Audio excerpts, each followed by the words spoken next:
اعوذ باللہ من الشیطان الرجیم، بسم اللہ الرحمن الرحیم۔ عقائد متعلقہ ذات و صفات الہی، کہ اللہ تبارک و تعالیٰ کی ذات اور صفات کے متعلق ایک انسان کا کیا عقیدہ ہونا چاہیے، وہ یہاں پر مصنف علیہ رحمہ بیان فرما رہے ہیں۔ فرماتے ہیں کہ یہ پہلا عقیدہ کیا ہے کہ اللہ عز و جل ایک ہے، اس میں اس کا کوئی شریک نہیں ہے، نہ ذات میں، نہ صفات میں، نہ افعال میں، نہ احکام میں، نہ اسما میں۔ واجب الوجود ہے، یعنی اس کا وجود ضروری ہے، اور عدم محال ہے، قدیم ہے۔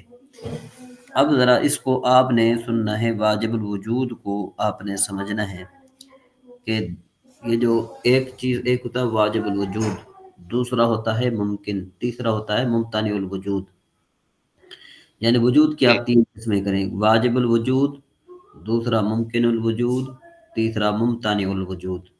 یہ تین چیزیں ہیں۔ جی تو اللہ تبارک و تعالی جو ہے نا واجب الوجود ہے۔ واجب الوجود کا مطلب یہ ہے کہ جو ازل سے ہو اور ابد تک ہو۔ ازل سے مطلب یہ کہ آ- شروع، مطلب یہ کہ وہ ازل سے ہو، جس کی کوئی ابتدا نہ ہو، جس کی کوئی ابتدا نہ ہو۔ سمجھ میں آئی بات؟ جی اگر تو اس کی جی جی ابتدا ہو گئی نا، تو وہ پھر واجب نہیں رہے گا، وہ پھر ممکن بن جائے گا۔ کہ بھئی اس کی ابتدا نہ ہو۔ واجب کس کو کہتے ہیں؟ کہ جس کی نہ کوئی ابتدا ہو نہ کوئی انتہا ہو، یعنی اس کا وجود ضروری ہو، وجود اس میں، یعنی اس وجود کی نہ تو ابتدا ہو کہ بھئی فلاں ٹائم سے یہ وجود آیا، اور نہ انتہا کو ہو کہ فلاں ٹائم تک یہ وجود رہے گا۔ ٹھیک ہے جی؟ ٹھیک ہے واجب جی الوجود ٹھیک ہے کا مطلب جو ازل سے لے کر ابد تک، کہ جس ازل کے ازل ہاں، ازل سے ابد تک۔ ٹھیک ہے نا جی؟ اس کو کہا جی جاتا ہے ٹھیک ازل سے ابد تک۔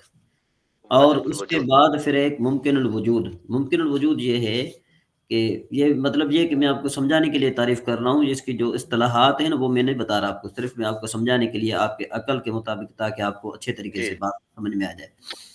کیونکہ جی ابتدائی جو بچہ ہوتا ہے نا، ابتدائی جو بات، یعنی چاہے بڑا جتنا بھی ہو، لیکن جب وہ ابتدا میں ہوتا ہے تو اس کے لیے وہ زبان استعمال کرنی چاہیے تاکہ اس کو آرام سے سمجھ میں آ جائے۔ جی سر تو وہ ممکن الوجود کس کو کہتے ہیں؟ کہ جس کا وجود پہلے نہ ہو، بعد میں ہو، پھر نہ ہو۔ جی جس کا ٹھیک ہے وجود پہلے نہ ہو، بعد میں بعد ہو، میں ہو پھر ہو۔ بالفرض ہم اور آپ، ہم اور آپ جی کی جی مثال دے دیتے ہیں۔ بالفرض آپ کی عمر جو بھی مجھے نہیں پتا، لیکن یہ کہ اگر بالفرض اگر آپ کی عمر 30 سال ہے، تو آج جی سے 35 سال پہلے آپ اس دنیا میں موجود نہیں تھے۔ ٹھیک ہے جی؟ جی اور جی اسی طریقے سے اللہ تبارک و تعالیٰ آپ کو آپ کی زندگی بخیر فرمائے، اللہ تبارک و تعالیٰ آپ کو لمبی زندگی عطا فرمائے۔ تو ظاہر بات ہے ایک ایک دن آئے گا کہ آپ اس دنیا سے نہیں چلے جائیں گے، نہیں رہیں گے۔ تو دیکھیں کہ آپ کا پہلے وجود نہیں تھا، اب ہے، بعد میں نہیں جی ہوگا۔ تو یوں جی فرض میری عمر جو ہے نا وہ 40 45 سال سے اوپر ہے، تو 45 سال سے پہلے میرا وجود نہیں تھا۔ اب جو ہے نا جی کیا ہے کہ کچھ ٹائم کے بعد پھر میرا وجود نہیں رہے گا۔ تو یوں یہ جو جی دنیا ہے، یہ دنیا جو ہے ایک دن اس کی ابتدا ہے، اس کی ابتدا ہے، یعنی جی یہ پہلے نہیں تھی، بعد میں ہے۔ اب جب قیامت آ جائے گی تو یہ ختم ہو جائے گی۔ تو یعنی دنیا میں جتنے بھی موجودات ہیں وہ سارے کے سارے ممکن ہیں۔ ٹھیک ہے جی؟ جی یہ جی دنیا میں جتنے بھی ہیں، جتنے بھی موجودات ہیں، سارے کے سارے کیا ہیں؟ ممکن ہیں۔ اور اسی طریقے سے ایک ہوتا ہے ممتنع الوجود۔ ممتنع الوجود کس کو کہتے ہیں؟ کہ جس کا وجود بالکل ضروری نہ ہو، بالکل نہ ہو، جس طرح شریک باری تعالیٰ، اللہ تبارک و تعالیٰ کا شریک کوئی بھی نہیں ہے۔ تو دنیا میں جو وجود ہیں وہ کتنے کے ہیں؟ کتنے وجود ہیں؟ تین طرح کے وجود ہیں، ایک واجب الوجود، دوسرا ممکن الوجود، تیسرا ممتنع الوجود۔ بات سمجھ میں آ یہ گئی؟ یہ تیسرا کون سا ممتنع الوجود، ممتنع الوجود، میم میم ہے؟ تا نون عین، ممتنع الوجود، میم میم تا نون عین۔ واجب الوجود ممکن الوجود اور ممتنع الوجود ہاں ٹھیک ہے جی۔ جی تو جی ممتنع الوجود کیا ہے؟ شریک باری تعالیٰ، یعنی اللہ کا شریک کوئی نہیں ہے، کوئی بھی نہیں ہے۔ نہیں سمجھ میں آئی بات؟ جی جی ٹھیک ہے ہاں، سمجھ آ رہی ہے اس کے بعد اب ذرا اس کا کہتے ہیں کہ یہ عدم محال ہے. عدم کا نہ ہوتا ہے نہ ہونا، یعنی یہ نہیں ہے کہ اللہ تبارک و تعالی معاذ اللہ کب نہ ہو، کبھی نہ ہو، یہ نہیں ہو سکتا. ٹھیک ہے نا جی.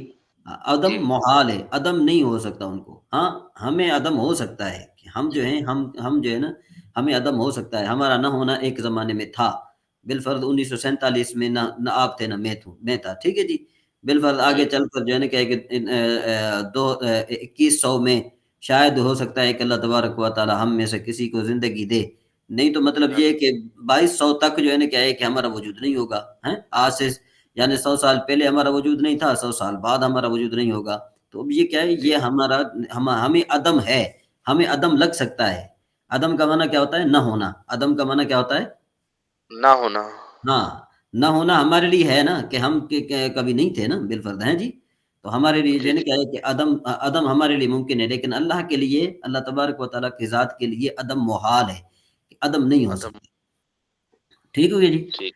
اس جی کے بعد پھر یعنی ہمیشہ سے ہے، عدلی کے بھی یہی معنی ہے، باقی ہے یعنی ہمیشہ رہے گا، اور اسی کو ابدی بھی کہتے ہیں. وہی اس کا مستحق ہے کہ اس کی عبادت و جی پرستش کی جائے. ٹھیک ہے جی. آج ہمارا جی یہ ایک عقیدہ کافی ہے، انشاءاللہ پھر ہم آگے چلیں گے، چونکہ آگے اور بھی ہمارے اسباق پڑھنے ہیں. صرف 15 جی منٹ جی پڑھے ہیں. ٹھیک ہے جی. تو ہم جی ذرا جی سر. کھولتے ہیں انشاء العربیہ. آپ کا ایک جی پہلی فارسی انشاء العربیہ، دوسرا جو ہے نا کیا ہے کہ آپ کا علم نحو، علم صرف، اور پھر بہار شریعت ہو گیا. اب ذرا ہم چلتے ہیں انشاء العربیہ پر. ٹھیک ہے جی. تو میں نے جی آپ کو یہ کہا تھا کہ آپ نے یہاں پر تھوڑی پریکٹس کرنی ہے. تو یہ جو کھجور کا درخت ہے، انہوں نے اس نے مصنف نے ایک مثال دی ہے. سوال کیا گیا ما ہاذا، تو اس نے جواب دیا ہاذا نخیل. یہ آپ کو کنسر نظر آ رہا ہے؟ جی جی آ رہا ہے سر. جی ہاں. آ رہا ما ہاذہی، یہ کیا ہے؟ ہاذہی تمرتن، یہ کھجور ہے. ٹھیک ہے جی. ہے. جی اس کے بعد جی پھر آگے یہ ما ہاذہی، اس کا جواب کیا بنے گا؟ ما حاضر. ہاں، ما حاضر.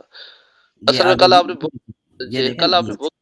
ہاں ٹھیک اچھا. ہے. یہ ہاذہی حاضر ارنب، حاضر اربل ارنب ارلب ارنب ارنب ارنبن ارنب. ارنبو. ٹھیک ہے، ارنبو. ٹھیک ہے جی. جی تو یہ آپ نے پریکٹس کرنی ہے. ٹھیک ہے جی. میرے خیال میں جی ہم جو ہے نا کیا ہے کہ اس کو پریکٹس کر دیتے ہیں. حاضر ما حاضر ہی میں آپ کو بتا دیتا ہوں، پھر کل یہ ہم دوبارہ سبق پڑھیں گے. میں آپ کو بتا دیتا ہوں. ٹھیک ہے جی. یہ پریکٹس جی ہم کل دوبارہ سبق کریں گے. ما جی حاضر ٹھیک ہے. سوال ہوا، تو ہم نے دیکھا یہ بلی ہے، تو ہم نے کہا حاضر قطۃ. ٹھیک ہے جی. اس کے بعد پھر حاضر. سوال ہوا ما حاذا، یہ کیا ہے؟ تو ہم نے دیکھا یہ چوہا ہے، تو ہم نے کہا حاذا فار. پھر دیکھا کہ ما حاضہی، ہم نے دیکھا یہ باغیچہ ہے، تو ہم نے کہا حاضہی حدیقۃ. ہیں. ما حاضا، جی ہم نے دیکھا یہ ٹہنی ہے، تو ہم نے کہا حاضا غصن. ما حاضی، ہم نے تصویر میں دیکھا کہ یہ تو کلی ہے، ہم نے کہا حاضہی کیا کہتے کلی کہتے ہیں، حاضہی حسن، یہ شاخ ہے. ٹھیک ہے نا، او سوری، حاضہی زہرتن، حاضہی زہرتن. ٹھیک ہے جی. ہاں، یہ جی دیکھیں حاضہی زہرتن بن جائے گا. ٹھیک ہے جی.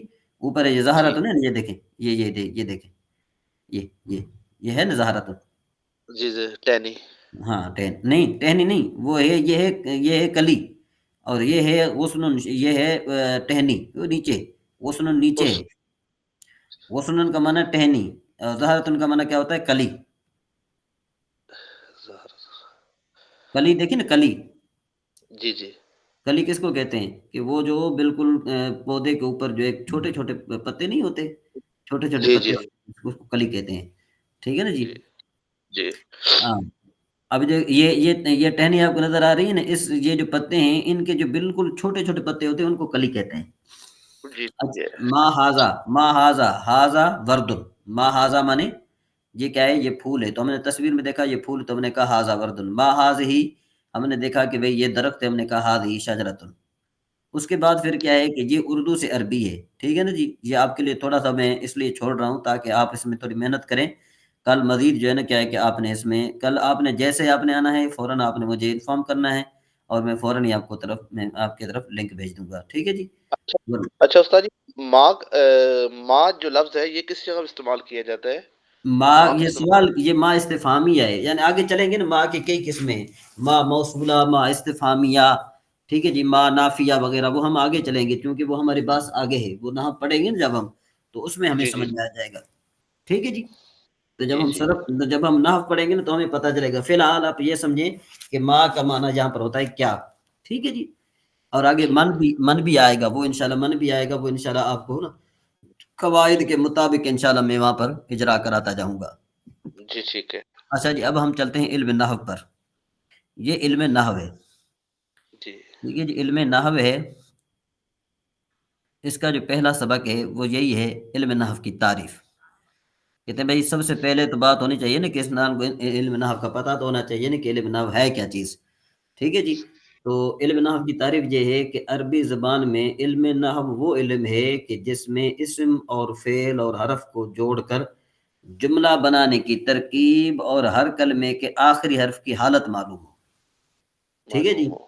یعنی جی اسم اور فعل کو اور حرف کو ہم کہاں رکھیں، اسم کو پہلے رکھیں بعد میں رکھیں، حرف کو پہلے رکھیں بعد میں رکھیں، تاکہ ہمیں نا وہ مقصد حاصل ہوگا. اب دیکھو کہ ہم جو اردو بول رہے ہیں تو اس میں کیا ہے کہ ہم نے حروف کی ترتیب کا لحاظ رکھا ہوا ہے. کہ اگر ہم حروف جی کی ترتیب کا لحاظ نہ رکھیں اور جو ہے نا آگے پیچھے ہم بولیں تو مطلب سمجھ میں نہیں آئے گا نا. جی جی مطلب بالکل ایسے ہی ہے. ہاں، مطلب سمجھ میں نہیں آئے گا. تو اسی طریقے سے یہاں پر علم نحو جو ہے نا ہمیں یہ سکھاتا ہے کہ بھئی آپ نے اسم کو کہاں رکھنا ہے، فعل کو کہاں رکھنا ہے، حرف کو کہاں رکھنا ہے. ٹھیک ہے جی. اس کے جی بعد پھر آپ کو کیا ہوگا کہ آخری کلمہ جو ہوتا ہے نا بالفرض دیکھو میں پڑھ رہا ہوں الحمدللہ. الحمدللہ میں پڑھ رہا ہوں تو سوال یہ پیدا ہوتا ہے کہ بھئی آپ اس کو الحمدللہ کیوں نہیں پڑھتے، الحمدللہ کیوں نہیں پڑھتے. بات نہیں سمجھ میں آ رہی. جی الحمد جی کیوں جی پڑھتے ہیں بھئی؟ قرآن پاک میں تو آیا ہے، ہمارا ایمان ہے قرآن پاک میں صحیح ہے، لیکن یہ ہے کہ قرآن پاک کے علاوہ اگر ہمیں کوئی عربی پڑھنی پڑ جائے جس میں اعراب نہ لگے ہوں، جس میں ٹھیک ہے. کسی کا کوئی اعراب نہ لگا ہو، تو اس جی کو جی ہم کس طرح پڑھیں گے؟ بالفرض یہ میں آپ کے سامنے یہ رکھ دیتا ہوں، یہ چیز دیکھیں. اب یہ آپ کے سامنے آ گیا، یہ عربی، یہ عربی آ جائے گی آپ کے سامنے. یہ دیکھیں یہ عربی ہے نا. اب دیکھو کہ جی یہاں پر کوئی اعراب نہیں لگا ہوا، تو اب آپ کیا کل پڑھیں؟ پڑھنا ہے یا جسم میں پڑھنا ہے یا جسموں پڑھنا ہے یا جسمن ہاں، پڑھنا ہے، یہ نہیں پتہ. جی یہ نہیں پتہ چلے گا آپ کو نا. تو ظاہر بات ہے ابھی جو ہے نا کیا ہے کہ اسی طریقے سے یہ علم نحو کا یہ فائدہ ہے، کہتے ہیں کہ بھئی ہر کلمے کے آخری حرف کی حالت معلوم ہوگی کہ بھئی آخری حرف پر زبر ہونی چاہیے، زیر ہونی چاہیے، پیش ہونا چاہیے، یا اس پر جو ہے نا تنوین، دو زبریں ہونی چاہیے، دو زیر ہونے چاہیے، دو پیش ہونے چاہیے. یہ اس چیز کا جو ہے نا کیا ہے کہ اس میں علم ہوتا ہے، تو فائدہ پڑتا ہے کہ بھئی اس میں جو ہے نا کیا ہے کہ ہمیں کون سی چیز جو ہے نا زیادہ ہمارے لیے ہم اس میں کون جی سا اعراب پڑھیں. ٹھیک ہے جی. یا جی جی الحمدن کیوں نہیں پڑھتے ہم، یا الحمدن کیوں نہیں پڑھتے، یا الحمدن کیوں نہیں پڑھتے، یا الحمدن کیوں نہیں پڑھتے، وغیرہ وغیرہ جو ہے نا کیا ہے کہ بہت سارے سوالات ہیں نا. یعنی جی یوں سمجھے کہ 6 اعراب ہیں. تو 6 اعراب میں سے بھی جو ہے نا ہم اس کو صرف الحمد پڑھ رہے ہیں. بھائی کیوں پڑھ رہے ہیں بھائی؟ اس کو ہم اس پر صرف رفع کیوں، ضمہ کیوں پڑھ رہے ہیں، یعنی پیش کیوں دے رہے ہیں؟ تو اس کی کئی وجوہات ہے، وہ انشاءاللہ جو ہم آگے چلیں گے تو بتا دیں گے انشاءاللہ. یہ فائدہ کہتے ہیں جی اس علم کا فائدہ کیا ہے؟ اس علم کا فائدہ یہ ہے کہ انسان عربی زبان بولنے اور لکھنے میں ہر قسم کی غلطی سے محفوظ رہتا ہے. مثلا زید دار داخل فی، یہ 4 کلمے ہیں. اب ان چاروں کو ملا کر ایک جملہ بنانا اور اس کو صحیح طور پر ادا کرنا یہ علم نحو سے سیکھتے ہیں. ٹھیک ہے جی. اب مثلا میں یوں جی کہوں کہ بھئی داخل زید دار فی، تو یہ تو معنی پتہ نہیں چلے گا نا کہ بھئی ہمیں جی جی ہمیں تو یہ تو ہمیں اس کو کس طرح ترتیب دینا ہے. علم نحو پڑھا ہوگا تو بندہ ترتیب دے گا نا، اور اگر علم نحو جی نہیں پڑھا ہوگا تو کس طرح ترتیب دے گا. تو اب اس جی کی ترتیب کس طرح بنے گی؟ ترتیب یوں بنے گی، داخل زید، داخل فعل ہے، زید فاعل ہے، دار، یوں کہے گا داخل زید فی الدار. اب یہاں پر دیکھو کہ انہوں نے دار لکھا ہوا ہے، لیکن چونکہ مجھے پتا ہے تو اس وجہ سے میں نے اس کو کسرہ دے دیا، فی الدار. داخل زید فی الدار، میں نے اس کو زیدن کہا، زیدن نہیں کہا. حالانکہ زیدن نہیں کہا، زیدو نہیں کہا، زیدہ نہیں کہا، سمجھے، زیدے نہیں کہا. زیدن میں نے کیوں کہا؟ کیونکہ وہ آگے قاعدہ ہے، پتہ چلے گا انشاءاللہ آپ کو، وہ بعد میں بات بتاؤں گا. صرف آپ کو ہمارا یہاں پر سمجھنا مقصد کیا ہے کہ بھئی کلمے کے آخری حرف کے حالات جو بدلتے ہیں وہ کس وجہ سے بدلتے ہیں. یعنی یہ علم نحو کا فائدہ ہے. ٹھیک ہے جی. اس علم کا فائدہ اچھا. یہ ہے کہ جی اس کا مطلب یہ کہ زید جو ہے وہ داخل ہوا، اس گھر کا میں یہی گھر میں گھر زید میں. گھر میں داخل ہوا. در جو ہے گھر کو کہتے ہیں، زائد داخل نہیں، ہوا دار در میں. دار دار جو ہے نا گھر کو کہتے ہیں. اچھا دار جو ہے یہ عربی زبان کا لفظ ہے دار. ہاں ہاں، یہ ٹھیک ہے، عربی زائد عربی زبان کا لفظ ہے داخل دار. گھر. جی ٹھیک ہے ٹھیک نا. ہے. ٹھیک ہے نا جی. ہم کہتے ہیں دار الطعام. دار الطعام کا مطلب کیا ہوتا ہے؟ کھانے کا گھر. نہیں سمجھ آئی بات؟ دار جی جی الطعام. استاد. دار الطعام کہتے ہیں نا کھانے کا گھر. جی ٹھیک ہے نا جی. تو یہ جی یہ چیزیں ہیں. آگے جو ہے نا انشاءاللہ ہم آگے چلتے ہیں. فصل نمبر پہلا بھائی، کلمہ اور کلام. جو بات آدمی کی زبان سے نکلے اس کو لفظ کہتے ہیں. اب یہاں سے بالکل ڈیپ میں چلے گئے، شروع میں چلے گئے، بالکل شروع میں. کہ بھائی جو بات آدمی کی زبان سے نکلے اس کو لفظ کہتے ہیں. پھر لفظ اگر با معنی ہے تو اس کا نام موضوع ہے، اور اگر بے معنی ہے تو اس کو مہمل کہتے ہیں. سمجھ میں بات؟ جو بات آدمی کی زبان سے نکلے اس کو لفظ کہتے ہیں. پھر لفظ اگر با معنی ہے تو اس کا نام موضوع ہے، اور اگر بے معنی ہے تو مہمل ہے. اس کے بعد پھر کیا ہے کہ عربی زبان میں لفظ موضوع کی دو قسمیں ہیں. نمبر ایک مفرد، نمبر دو مرکب. اب یعنی یہ بالکل ڈیپ میں چلنے کے بعد اب اوپر آ رہا ہے. مفرد اس اکیلے لفظ کو کہتے ہیں کہ جو ایک معنی بتائے، اور اس کو کلمہ بھی کہتے ہیں. کلمہ کی تین قسمیں: اسم، فعل، حرف. اسم وہ کلمہ ہے جس کے معنی بغیر دوسرے کلمے کے ملائے بغیر، جس کے معنی دوسرے کلمے کے ملائے بغیر. اب انہوں نے آگے دیکھو کہ یہاں پر بغیر انہوں نے پہلے لکھا اور ملائے دو بعد میں لکھا، تو یہاں پر مطلب سمجھنے میں مشکل پیش ہو رہی ہے. لیکن اگر ہم یوں کہیں تو وہ کلمہ ہے کہ جس کے معنی دوسرے کلمے کے ملائے بغیر، دوسرے کلمے کے ملائے بغیر ہم بعد ملاتے تو پھر آسان مطلب ہوتا نا، مطلب سمجھنے میں آسان ہو جاتا ہے. تو چونکہ انہوں نے جی بغیر پہلے لکھ دیا تو ہمیں جو ہے نا کیا ہے کہ تھوڑی بہت کنفیوژن ہوئی. پھر ہم دوسری مرتبہ واپس آئے، پھر پلٹا، ہم نے دوسری مرتبہ اس عبارت کو پڑھا. تو وہ کلمہ ہے کہ جس کے معنی دوسرے کلمے کے ملائے بغیر معلوم ہو جائیں، اور اس میں تینوں زمانوں ماضی، حال، مستقبل میں سے کوئی زمانہ نہ پایا جائے. جیسے دیکھ رجل، اس کا معنی ہے مرد. تو اس میں دیکھو کہ کوئی زمانہ پایا جا رہا ہے پیچھے کہ بھئی رجل جو ہے نا، یہ رجل کا معنی مرد ہے نا. علم کا معنی علم، مفتاح کا معنی چابی. تو اس کے بعد پھر بتایا کہ اسم کی تین قسمیں ہیں: جامد، مصدر، مشتق. ٹھیک ہے جی. میرے خیال ہے کہ جی اسم کی تین قسمیں تک رہنے دیتے ہیں. یہ آپ نے نا تقریباً آپ نے منہ زبانی یاد کرنا ہے تقریباً. ٹھیک ہے جی. یہ جو ہے نا، جی یہ میں آپ سے سوال پوچھوں گا. میں پوچھوں گا بھائی علم نحو کا فائدہ کیا ہے، علم نحو کی تعریف کیا ہے، مفرد کی تعریف کیا ہے، اور اسم کی جی تعریف کیا ہے. تو یہ میں آپ سے جو ہے جی نا کیا ہے کہ میں پوچھوں گا. تو اس میں آپ کوشش کیجئے گا کہ آپ کے سامنے نا بک نہ کھلی ہو. اگر بک جی کھلی ہوئی انشاء تو اگر اللہ. بک کھلی ہوئی ہوگی تو آپ کو اتنا فائدہ نہیں پہنچے گا. آپ مجھے تو بتا جی دیں گے، ایسی بات نہیں ہے، لیکن یہ کہ آپ کے لیے فائدہ نہیں ہوگا. جی ٹھیک ہے جی. اس کے بعد جی اب ہم آتے ہیں ذرا کس پر؟ علم صرف علم. پر آتے ہیں. اب یہ علم صرف ہے. ٹھیک ہے جی. یہ بالکل اسی طرح کا ہے، طرز پر ہے. علم صرف کی تعریف. سب سے پہلے ہر چیز کی تعریف کہتے ہیں کہ علم صرف وہ علم ہے جس سے سیغوں کی پہچان حاصل ہوتی ہے. سیغے لفظ کو کہتے ہیں. سیغے کس کو کہتے ہیں؟ لفظ کو کہتے ہیں. بالفرض دیکھو نا کہ بھائی میں آتا ہوں. آتا ہوں جو ہے نا، یہ لفظ، یہ سیغہ ہے، یہ ہمارے اردو زبان میں سیغہ ہے. تو اگر ہم چار پانچ ہوں تو کیا ہم یوں کہیں گے کہ بھئی ہم سب آتا ہوں؟ ہم کیا کہیں گے؟ کیا کہیں گے ہم؟ ہم آتے ہیں. آتے ہیں.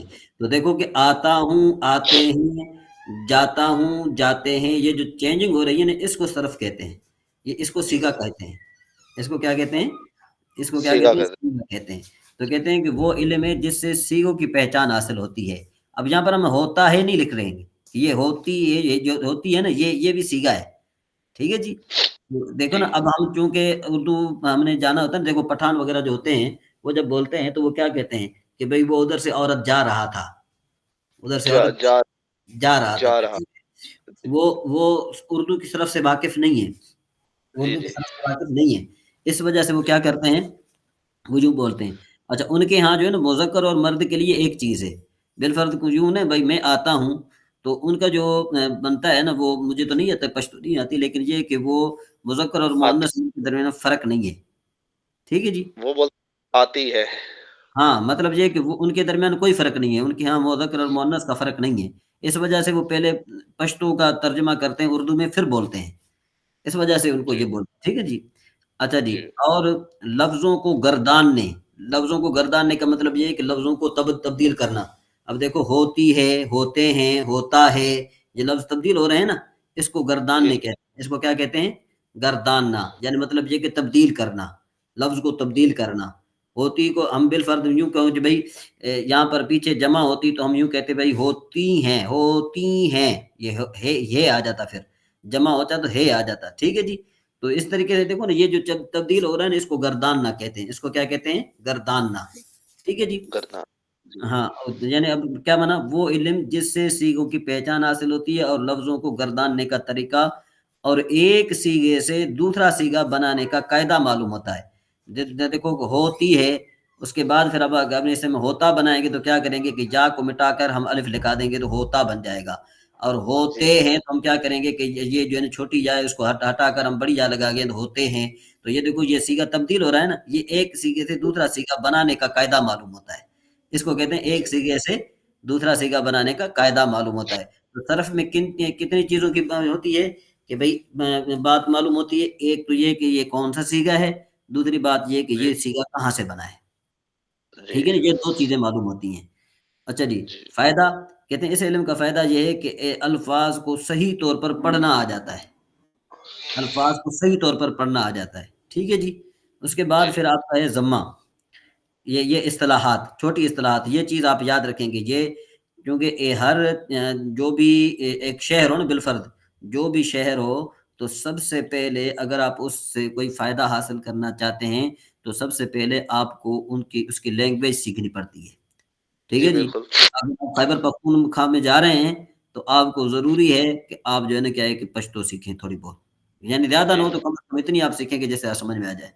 ٹھیک ہے جی. جی جی اگر آپ جی انگلینڈ میں جا رہے ہیں تو آپ کو پہلے انگلش سیکھنی پڑے گی. اگر آپ جو ہے نا کیا ہے کہ جہاں پر بھی جا رہے ہیں تو وہاں پر اس علاقے کی زبان کا سیکھنا انتہائی ضروری ہوتا ہے. تو چونکہ ہم اس کتاب میں جب شروع ہو رہے ہیں تو اس کی اصطلاحات کا سیکھنا ہمارے لیے بہت ضروری ہے. بالفرض ہم جو ہے دیکھو ضمہ، یہ ضمہ ایک ضمہ، فتح، تنوین، حرکت، سکون، تشدید، مضموم، مفتوح، مکسور، متحرک، یہ ساری کی ساری اصطلاحات ہیں. یہ ساری کی ساری کیا ہیں؟ یہ اصطلاحات ہیں. تو اب ہم جو اصطلاحات. ہے اس کو ہم بھی ہمارے ہاں بھی نام ہے. دیکھو ہم جس کو پیش کہتے ہیں نا، یہ اس کو ضمہ کہتے ہیں. جی اور جس کو ہم زبر کہتے ہیں یہ اس کو فتح کہتے ہیں. اور جس کو ہم زیر کہتے ہیں اس کو یہ کسرہ کہتے ہیں. ٹھیک ہے جی. جی دو زبر کو ہم وہ تنوین کہتے ہیں، دو زیر کو بھی تنوین کہتے ہیں، دو پیش کو بھی تنوین کہتے ہیں. ہم کیا کہتے جی ہیں؟ دو بالکل. زیر ہیں، ہم کہتے ہیں دو زبر ہیں، ہم کہتے ہیں دو پیش ہیں. یوں کہتے ہیں نا. جی جی حرکت کس کو کہتے ہیں؟ ہم حرکت تو شرارت کو کہتے ہیں نا. یہ حرکت کر رہا تھا. جی جی زبر زیر پیش کا نام. ہاں، یہ زبر زیر پیش کا نام ہے. سکون اور جزم وہی حرکت نہ ہونے کا نام، کہ جس میں جو ہے نا کہ جزم ہو اس کو سکون. تو تشدید ایک حرف کو دو بار، یعنی پہلے کو سکون اور دوسرے کو حرکت کے ساتھ پڑھنا. جیسے عقدن، یہ اصل میں آدادن تھا. کیا تھا؟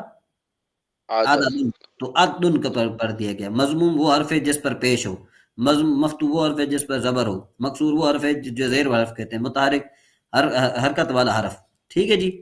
اس کے بعد جی پھر ساکن. بس یہ کافی ہے آپ کے لیے. ٹھیک ہے جی. یہاں پر جو جی ہے نا بس. کیا ہے کہ آپ یہاں پر جو کر لیں تو انشاءاللہ پھر آپ سے کل وہ کریں گے. ابھی تو ٹائم ہو گیا ہے. تو آپ کیا جی خیال ٹھیک ہے. آپ کی آپ فارسی میں اگر تو آپ فارسی میں انٹرسٹ رکھتے ہیں تو میں آپ کو پڑھا دوں. جی سر سر فارسی میں تو آپ جس طرح مناسب سمجھیں. میں نے تو پڑھنا ہے، مجھے بتائیں مجھے یاد کرنے کے ہاں لیے ٹھیک کیا ہے، کرنا. آپ پڑھ لیں، کوئی بات نہیں. 2 منٹ اوپر ہو جائیں گے تو کوئی بات نہیں، خیر ہے. آپ کا فائدہ ہو جائے گا. میں آپ کے فائدے کے لیے ہوں کہ آپ کا فائدہ ہو جائے. اصل میں جی بات یوں ہے نا کہ اگر تو آپ یوں کریں نا کہ میں رات کو آپ کو اس لیے کہہ رہا تھا کہ اگر آپ رات کو 9 بجے کا ٹائم دیں گے یا 8:30 بجے کا ٹائم دیں گے نا، تو یا 8 جی بجے کا بھی آپ ٹائم دے دیں تو اس میں آپ کا یہ فائدہ ہوگا کہ میں اس میں آپ کو مزید اچھے طریقے سے سمجھا بھی سکتا ہوں، آپ سے سن بھی سکتا ہوں. اب چونکہ صرف میں آپ کو پڑھاتا جاؤں اور اتنا ٹائم نہ ہو کہ میں آپ سے سن سکوں تو میرے خیال میں آپ کا اتنا فائدہ نہیں ہوگا. کیا خیال ہے؟ پھر استاد جی اس طرح کرے نا. ایک ٹائم ہے میرے پاس، وہ تقریباً یہ 9 سے 10 بجے کے درمیان اگر ہو جائے نا. نہیں وہ تو میں ابھی جاتا ہوں پڑھائی پر نا. میں نہیں کہہ نہیں رہا ہوں رات. ہاں رات. ہاں، میں بھی یہ چاہتا ہوں 9 سے 10 بجے صحیح ہے نا. رات کو 9 سے 10 بجے صحیح ہے. جی پھر رات کو 9 سے 10 پھر کلاس جو ہے وہ آج سے شروع کریے کل سے. ہاں آج سے شروع کر دیں گے. آج سے شروع کر دیں گے. ٹھیک ہے جی. جی ٹھیک. پھر آج 9 سے 10 بجے پھر انشاءاللہ میں حاضر ہو ہاں جاتا 9 پھر سے 10 بجے، لیکن اس شرط کے ساتھ کہ آپ مجھے انفارم کریں گے. ٹھیک ہے جی. جی جی میں کروں گا انشاءاللہ، بتاؤں گا آپ کو انشاءاللہ. ہاں آپ جی مجھے جو ہے نا 8:50 پہ 55 منٹ پہ آپ جو ہے نا مجھے میسج کر دیں، تاکہ میں پھر جو ہے نا ریڈی رہوں، میں اور کام پھر چھوڑ دوں۔ بعد اوقات یہ ہوتا ہے کہ میں کام کر رہا ہوتا ہوں تو مجھے پتہ نہیں چل رہا ہوتا، ٹھیک ہے نا؟ جی ٹھیک، میں ہاں، انشاءاللہ انفارم کر دوں انشاءاللہ استاد ابھی جی۔ بھی ابھی بھی ایک منطق کی ایک کتاب ہے، وہ میں لکھ رہا ہوں، تو وہ میں لکھ رہا تھا منطق کی کتاب، تو مجھے بعد میں ہوش آیا، میں نے کہا یہ ٹائم تو کافی ہو گیا ہے، پھر میں نے آپ سے اس وجہ سے رابطہ کیا، ٹھیک جی ہے؟ پھر انشاءاللہ کل انشاءاللہ پھر آج ہی میں رات کو انشاءاللہ شروع کرتے ہیں جی استاد جی۔ ہاں، آج شروع کرتے ہیں انشاءاللہ، اس کلاس کو ہم دوبارہ پڑھ لیں گے، کوئی حرج نہیں ہے، ٹھیک ہے جی؟ جی ٹھیک، ہاں، انشاءاللہ بہت اوکے، شکریہ، اوکے، اللہ حافظ، ابھی ٹائم ہو گیا ہے، پھر انشاءاللہ مزید جی ہم جی۔ جی جی جی ٹھیک ہے، اللہ حافظ، السلام علیکم۔ اچھا، سمجھ میں آ رہا ہے آپ کو؟